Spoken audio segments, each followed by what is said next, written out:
Hello everybody, and welcome back to Space Engine. Where am I?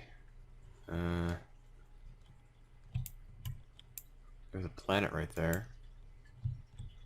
Oh yeah, that's the hot air terror we left off on. Let's go to its moon. Reduce our velocity a little bit. There we go. The moon has a xenon atmosphere. Well, that's kind of neat. It's very, very low. Well, not much of an atmosphere. It's more just a gas envelope at this point, I guess. And computer frozen. Or freezing. Frozen? Frozen? Yes, I'm very good at the English language. Oh, galaxy. Anyways. Okay, where to go? Well, first off, I was asked to go to the funny galaxies, if they exist. So we're gonna go to NGC 69. Nice. Because I know that one exists. And we'll go from there. See what it looks like. Oh, the suspense is killing me. Oh, actually that's kind of... It's different. It has kind of a vinyl record quality to it. That's kind of cool, actually. It has a lot of, well, mostly gas, actually. What's the dealio on this one? Interesting. Well, not much else to say about that, actually. Wow, that was a really terrible start, but whatever. Oh, nope. Nope. Aha. And now we're also going to see if NGC 420 exists. It most certainly does. That's fantastic. Ugh, I had a bit of a dizziness thing there. My vertigo has been acting up very horribly the last couple of weeks, and it's really annoying me. I'm actually going to my optometrist this Saturday, because I have a suspicion that my new glasses are partially to blame for these, like, head issues. But we'll see. We'll see. This one's actually not as interesting. It doesn't have, like, it has a very defined spiral pattern, but it doesn't have much in the ways of, like, the record look. So I think I'm actually going to go back to NGC 69, and we're going to hang out there, because it looks cooler. Oh, no. Go to. I mean, like, look at it. It looks cooler. It doesn't have defined spiral patterns, but it has, like, record player patterns. I think it's cool. That's just me, though. If you're new to this channel because you found that bomb video and you think I'm interesting, welcome. I just make videos for fun. There's no real rhyme or reason to them, so don't expect, you know, high quality content. Just volumes of it. Anyways, the topic I was asked to talk about today was the difference between aliens in science fiction and what we might find in real life. And this is a great topic because I am a professional, unprofessional astrobiologist and science fiction aficionado, mostly. So I'm totally down for this conversation. One of the biggest things to think about is a lot of sci-fi, you have humanoids. And for one reason or the other, because either they were lazy or because, you know, convergent evolution, or like in Stargate where it's literally just humans from Earth. Oh, there were actual aliens in Stargate, like the Gold, the Wraith, which were kind of a hybrid from the Eratus bug. Those weird tentacle creatures with the big eyes, like the bounty hunter people. Oh, what was like that one alien that was like Lieutenant Tyler in that one episode? He was actually just like a shape-shifting alien. There was whatever the hell Ra's original host was. There was the Unas. There actually were aliens, but they were all... Actually, no, they weren't all humanoid. The Gould were most certainly not humanoid. They were like parasitic snakes. But either way, most people you meet in Stargate are humans because they came from Earth. And there's Star Trek, where you have tons of humanoid aliens. But there's actually explanations for that, like within the lore of the show. It's like you have the ancient humanoids, which were like billions of years old, and they were like the first to evolve in the galaxy, and they didn't find anything, so they seeded the primordial oceans of planets all over the galaxy, and that's why the humanoid form evolved so commonly. But there was also the preservers, who came to the galaxy hundreds of thousands of years ago, and they transplanted people around the galaxy, and that may have explained why there's similarities amongst various cultures. Oh, wait a minute, which one has life? This one has life. Okay. And then there was also a race, there was Zargon, or Sargon's species, not to be mistaken for Sargon, the mythological figure, or Sargon, the incredibly annoying YouTube personality. But no, there was, I'm pretty sure his name was pronounced Zargon, but I think it was written with an S. Either way, there was him from the original series. They were like a super race. And there's some conjecture that the first humanoids were the preservers, or they weren't, and Sargon's race were the preservers. Nobody really knows. The thing about Star Trek lore is so much of it is just absolutely, like, it's an absolute mess. And I'm back. Yeah, sorry. Whenever I use the info key, this game crashes. And not just like crash, it like hard crashes and freezes the computer. It's quite awful. It actually destroyed my my OBS recording, so because I actually recorded a full like 15 minutes after the last crash, and I couldn't use any of it because it just never writ. OBS was crashed, so it's like nice. Anyways, but yeah. So as I was saying, Stargate explains away why all the aliens are humanoid, and Star Trek explains it away in a very convoluted manner. But the real thing about that is, it's like in science fiction, a lot of that is it's just easy. It's easier to have human aliens because, well, it just makes costuming easier. Even though I personally really enjoy a lot of the more non-humanoid creatures in Star Trek, like the Tholians and the Ornithoids, the Horta, the evil rock creatures that wanted to know what morality was. Yeah, like a lot of the really cool ones, where you get shit like Species 8472 and Voyager, which is really cool as well. But how will life look on other planets in real life? That's a really difficult question, and I'm not actually sure it can be given a definitive answer. If you make it really, really broad, then the answer you could say is most life in the galaxy will be single-celled. That's the closest I can get to an actual definitive answer on that one. I'm sorry, that's just all it boils down to. Most life on Earth is single-celled, so it's not a crazy thing to say. But let's talk about if there are multicellular life forms.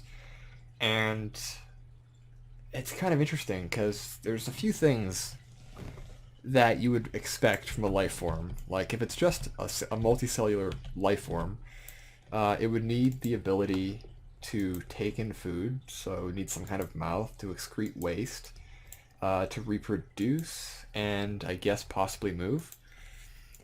Mobility isn't a requirement, but it is an asset. So like something living in the ocean, for example, if it's an ocean creature, it can mosey about either in currents or it can actively swim. One example I like to use is the Portuguese man-o'-war, which is a colony organism that just floats. It doesn't actually move. It's also not a jellyfish. I think it's a what's it called? A siphonophore? or it's something related or similar to siphonophores, but it's a collection of creatures that live together in a colony to try to make an ends meet. And it looks like a single life form, but it's not. It's a colony life form, which, if you think about it, actually all multicellular life forms are colony organisms to some degree. That's spooky to think about. But yeah, so you can get all sorts of creatures that fit that basic premise. If they're intelligent, then there's a few other criteria you'd expect from that. You would expect the ability to manipulate the environment. So, grasping hands, tentacles, something that they can use to manipulate objects in their environment in a complex way. We can do that with our hands. Octopus can do it. They're actually quite dexterous. It's kind of spooky. So, some kind of appendages might be common. Locomotion is common. You probably won't find wheels on creatures because wheels don't evolve outside the microscopic very easily. So some kind of walking creature, or swimming, again. Intelligence could be marine, doesn't have to be terrestrial. And also the ability to perceive its environment is important. Eyes make a lot of sense. Honestly, the universe is bathed in light, so some kind of eyes would almost certainly exist in some other creatures. What they see? That's an actually interesting question. Visible light makes a lot of sense because it permeates just everything. A lot of things are transparent to it. So like we evolved in visible light, but you could also see creatures that can see in UV or infrared. Like there is some overlap there. And if they do have eyes, they probably have more than one, because a single eye is okay for simple, orienting where you are in the world, but it isn't great for much else, like hunting or survival, because you need to have at least two eyes to get binocular vision, which allows you to see parallax and basically perceive depth. Like if you close one eye and you have just one eye, and then you look at stuff and you try to perceive how far away it is, the longer you do that, the weirder it looks. And then you open your other eye and you kind of move your head and you can kind of see the parallax. So it's like, yeah, you're probably going to get two eyes. They could have more than two, but eyes are really energy intensive, so it wouldn't make much sense to have more than two. It could happen still, whatever conditions exist might allow that to happen. There are creatures here on Earth that have more than two eyes, so why not? It'll need the ability to process information and store information, so a brain of some kind. Brains don't have to be like ours. Like we have a centralized nervous system. So we have a brain, spinal column, and then just nerves. But things like the octopus have decentralized neurology. So like they have a brain, but it's kind of spread out throughout their body. And it actually evolved independent to ours. So you can have an actually complex and intelligent brain that evolved that's not locked up in a skull. So that's actually kind of a cool idea to think about. So yes, but you need some kind of centralized neural processing, or not centralized, but you need some kind of grouping of it. Like unless the entire creature is one big brain, in which case, boom, you've got that set. And using all of this criteria, you could imagine an intelligent creature that looks vaguely humanoid. At least a head, torso, arms, and legs. How those arms, legs, torso, and head would work, probably different than ours, but the basic layout could be very similar to ours. And going off the idea of convergent evolution, there we go. If you have life forms that evolve on a planet similar to Earth, they might develop similar features to life on Earth. Because even here on Earth, we've had creatures that evolve to look very similar, despite not being related at all. Like the eye, for example, evolved independently at least 3 or 4 times, or at least twice, I know for sure. Brains evolved independently. Like, there's just a lot of things in our anatomy, or in terrestrial anatomy, evolved twice without any relation. It just happened. And you can get creatures that look very similar, like the classic example of the crab. For some reason, nature really likes crabs, so you have tons of creatures that evolved like crabs despite not being crabs. And it's kind of a joke where it's like the end point of life in any evolutionary setting is the crab. The crab is the apex of evolution. So going off that assessment, we may find crab aliens in the galaxy. And I would actually love to find crab aliens because that would be hilarious. And I'd be like, the minute we found a crab alien, I just look at it and I just yell, "I fucking knew it!" And everyone would then probably tell me to leave, and I'd be like, I can't be the only one thinking this. Because honestly, evolution keeps producing crabs. It needs to stop, but it really likes crabs. Anyways, so we can make some basic hypothesis about what life might look like in the galaxy based on just our understanding of evolution here on Earth. However, you could also get life forms in non-Earth-like environments. Like, people have this chauvinism for it has to be just like Earth, otherwise it doesn't exist. And it's like, no, you can have life existing in really crappy environments. There's bacteria that live and thrive on nuclear fuel rods in reactor cooling ponds, and those ones are just weird. But you can also get creatures that live like in the cryogenic environment of a moon like Titan, or under the ice shell moon of a gas giant, or even in the clouds of a gas giant. You could have creatures that don't actually have a planet, that are like plasma-based dust creatures that exist in the rings of planets in a plasma field. Because I've talked about this one before, where some simulations show that if you have dust in a plasma, like a charged plasma environment, it'll sometimes organize into like helical structures that seem to reproduce and form stronger versions of themselves and evolve over time, basically. So you might be able to have weird plasma dust creatures that live in the rings of planetary systems that you would think, well, it's more like a crystal than a life form, but who knows? And there's also some ideas about how aliens think. Sci-fi frequently likes to have aliens behaving like we do. You know, they have languages with grammar and syntax similar to ours. They have cultures based on things that are familiar to us. They have reasonings, and they basically have motivations we can understand. And I get why that's done. It's for story reasons. But the chances of us understanding the motivations of an alien without them outright telling us their motivations is pretty slim, honestly. And the idea about their brains behaving like ours is also kind of questionable. Like, okay, I'm of the mind, or of the idea that consciousness is an emergent property of complexity. So if you have a complex system of units communicating with each other, consciousness can arise if it reaches a certain point of complexity. One example of this is ant colonies.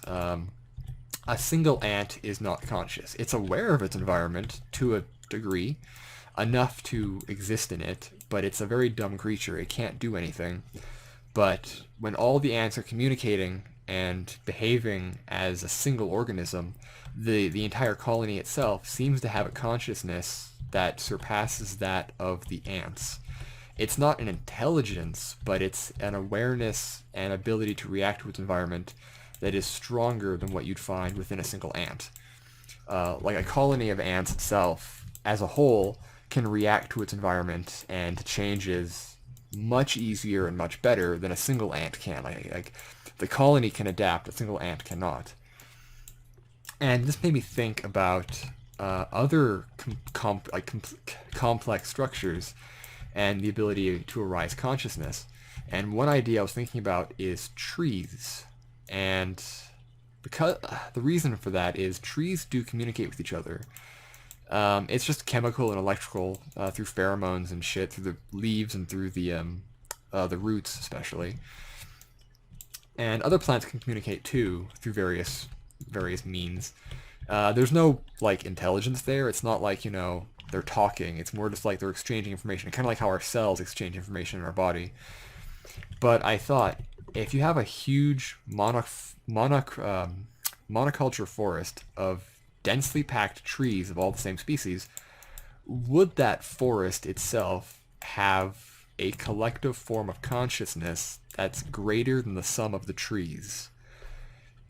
And I don't mean an intelligent consciousness. I don't mean an aware or sapient consciousness. I'm talking the forest is aware of its environment in a way that surpasses the abilities of the individual trees. And it's a very interesting idea. I like thinking about it because it's like, what would a forest's consciousness be like? How would it behave? And it would basically have to behave as a whole. And one thing about it, and this is why I'm bringing this up, is because this consciousness, if it exists, I can call it the tree mind or whatever, would think, if you can call it thinking, much slower than we do. Like, for example, humans, you see something, you want it, you pick it up. That takes about 2 seconds. Or you touch something hot, it burns you, you react. That takes about less than a second. With a forest mind, it wouldn't be like that. It would be turnarounds of, instead of seconds, it would be months. So, like, something happens to the forest, I don't know, a fire or whatever, and the forest consciousness thinks about it or receives the information, thinks about it, and responds over the course of months. Like, the turnaround would be very, very slow. So this tree mind and the tree, the forest consciousness would exist in almost a glacial state, where it's like if you could speed it up, it would kind of come off as if it was like the forest was doing stuff or thinking in a way about its environment, but you wouldn't know in real time because it's super, super slow. And this made me think that if there are aliens out there, you could have creatures that their minds are similar to that, where their thought processes are very, very slow.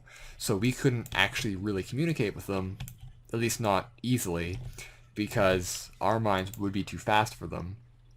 Or alternatively, you could have creatures that have much faster minds, and our minds seem slow to them. So it all comes down to, like, you don't really know. It all depends on how these creatures organize information. Our minds are pretty fast because they're based on electrochemical signals, which those do have a set kind of system to it. Computers can think faster than us, though. So, like, a machine civilization could think much faster than us.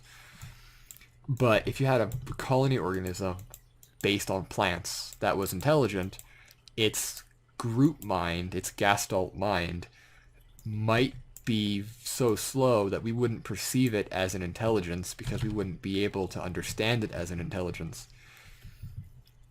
And I just think that's fascinating because it brings up the question. It's like, well, how do we categorize intelligence then? Or how can we know for sure, if we don't know for sure that plants aren't able to form a rudimentary consciousness, how would we know for sure that an alien intelligence, like a web intelligence, is sapient or not? And it's kind of a weird thought.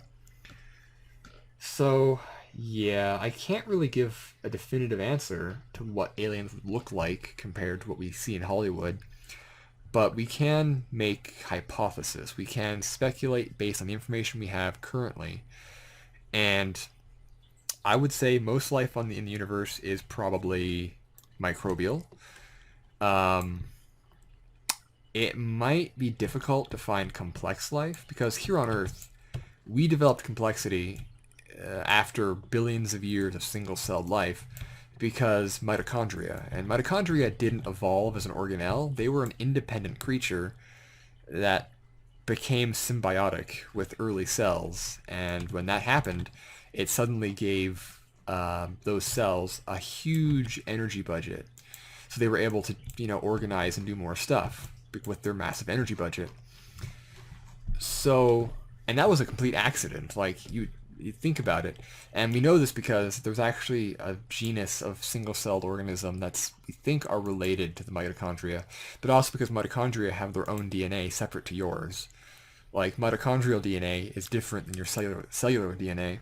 So we don't really know how common that is. Like, you'd have to find these alien cells would need to have some form of high energy budget for them to develop real complexity.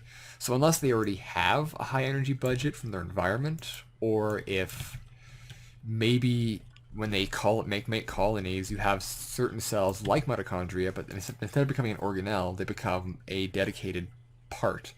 So you might have a multicellular organism where their cells don't have mitochondria, but their body are full of a specialized cell that act like mitochondria, and are interspersed amongst their cells, kind of like the intercellular matrix. So it's like their cells don't have mitochondria, but they have, like, all throughout their body tissues, they have these energy cells that are kind of like a uniform thing. So because of just that, like the energy budget required for complexity, most life in the galaxy is probably microbial, but there still very well might be complex life. In fact, they're pretty much guaranteed there is, because it happened here, so let's say it won't happen elsewhere. As for intelligence, hard to say. There's probably less intelligence than, like, simple life. Hell, there's not a lot of intelligence here. Ha ha ha ha, misanthropy. But, yeah. You'd have to understand, like, it's such a difficult topic, but it's an interesting topic. So to conceive the idea of what we might find in terms of aliens, you have to just basically use all these variables. So, yeah. And also, I think if we were to look at every planet in the galaxy, we'd find more dead civilizations than living ones. And that isn't really a bad thing. That's just the nature of civilization. Here on Earth, there are more dead civilizations than there are current active ones. So, like, it's not a scary or crazy thing. It's just that's probably the nature of life in the galaxy. So, yeah, there probably are creatures that look similar to us, roughly, structurally. And there's probably creatures that look nothing like us and that think nothing like us.